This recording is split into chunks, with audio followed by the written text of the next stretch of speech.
تحياتي، معاكم مؤمن شلبي وحلقة جديدة من برنامجنا وبرنامجكم خواطر زملكاوي. بعد ماتش الإنتاج احترت أعمل حلقة تاني يوم واتكلم فيها عن الخيبة اللي شفناها من عجز وفشل في قراية وإدارة الماتش، ولا استنى بعد ماتش الأولمبي واضرب ماتشين بحلقة واحدة، وخصوصا إن الموضوع مش بعيد، كلها 24 ساعة.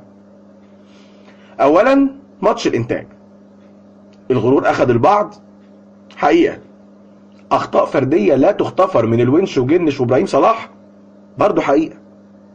بس فين دوري انا كمدير فني؟ فين تدخلاتي اللي تقدر تحول التاخر لفوز، خصوصا وانا معايا الادوات؟ ازاي انا كمدير فني افقد اعصابي واوصل فقدان الاعصاب ده لفريقي؟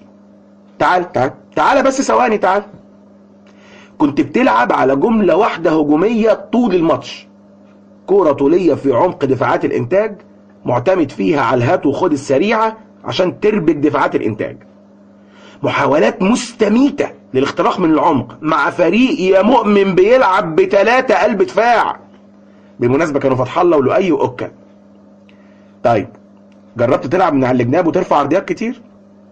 طب جربت تخرج محمد إبراهيم العصبي على الفاضية وعلى المليانة وتنزل رفعت وتخرج ستانلي اللي ما جاش في الماتش أصلا؟ وبعديها تنزل احمد جعفر وتعتمد على عرضيات كتير في وجود لاعب بيقطع دايما على القريبه؟ عارف كل اللي انت عملته انك اعتمدت على المهارات الفرديه للعيبه عشان ربنا يكرمنا منها. الشوط الثاني ظهر الزمالك احسن، مش عشان الزمالك عدل في طريقته او اسلوب لعبه، انما عشان الانتاج انسحب تماما وبدا يدور على المرتده يمكن يلسعنا الثالث. حاجه مزريه. نقط سريعة عن الماتش.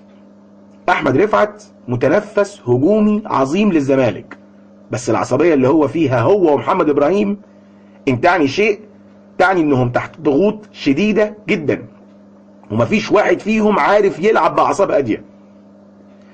احمد فتوح لاعب شديد جدا، جريء وهو في السن ده، واثبت على ارض الواقع على كلامي قبل كده اللي قلت فيه ان ابناء النادي وقطاع الناشئين يقدر يغطي تماما احتياجات الفريق الاول. احنا خسرنا ماتش الانتاج بمسؤولية يتحمل منها اللاعبين 40% بس، والجهاز 60% بس، ومجلس الادارة 100%. انا قرفت.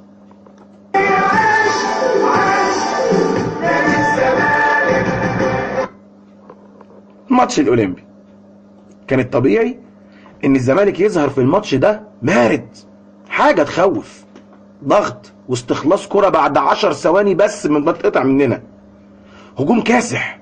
لو ما احرزناش هدف على الاقل في اول 5 دقايق نضيع على الاقل 4-5 فرص محققة نخوف بيها الفريق السكندري ونخليه ما يقدرش يخرج من منطقة جزائه من الخوف. لما وصلنا للدقيقة 13 من غير ما نعمل كده عرفت ان الفريق السكندري هيتجرأ علينا وشوية شوية هيقف على حيله، وبالفعل الناس وصلت في كورة بتاعت ريعو، لولا ان الشناوي كان صاحي كانت هدت علينا الدنيا. تخيل حضرتك انك بتلعب ب2 راس حربة وبسم الله ما شاء الله كل واحد فيهم طوله 2 متر وبينط 2 متر فوقيهم، واول كورة خطيرة وصلت لهم جوه منطقة الجزاء كانت في الدقيقة 24، وان اول هجمة خطرة فعلا للزمالك كانت في الدقيقة 34، وان السيطرة الحقيقية للزمالك من اول الدقيقة 37 لاخر الشوط الاولاني بس. بدأ الشوط الثاني والاولمبي منهار تماما بدنيا، والراجل الطيب نبيل حداد المدير الفني بتاعهم اللي هو كان المدرب العام قبل كده مع محمد حلمي في الاولمبي بيحاول ينشط فريقه باي تغييرات. الزمالك في الشوط الثاني خطوطه اتفكت اكتر، تحس اننا بعيدنا عن بعض ومفيش لعيب عارف يربط ده بده. بقينا نستنى ترقيصه كويسه من احمد رفعت وسبرنت بعديها توصلنا لمنطقه جزاء الاولمبي، او ترقيصه من محمد ابراهيم او مصطفى فتحي لما نزل. الزمالك يا ساده كسب بدون مدرب. الجول الاول قدرات من احمد رفعت وبس.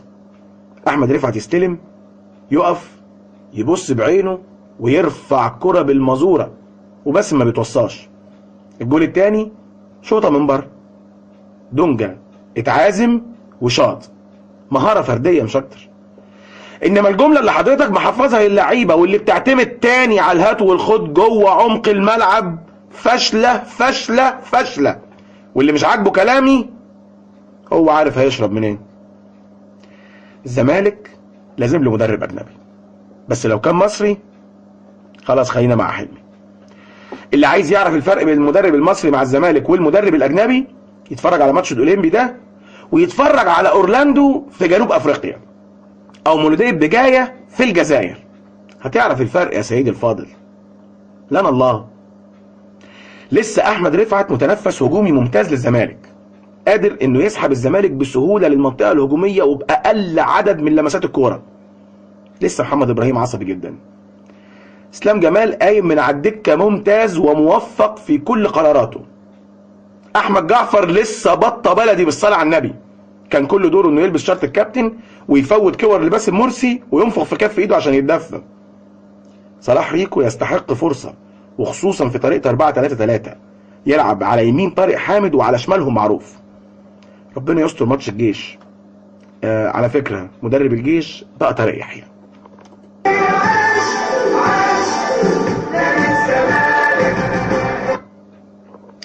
اسمع معايا الاسامي دي: فوزي البنزرتي ونبيل معلول.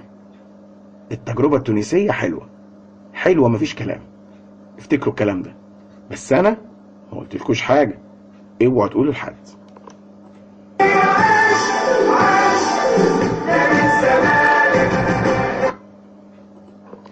نهاية الحلقة، ما تنسوناش في اللايك والشير، تابعونا على هاشتاج خواطر زملكاوي على الفيسبوك. برحب جدا بآرائكم ومقترحاتكم على الهاشتاج ده، ونتقابل ان شاء الله الاسبوع الجاي.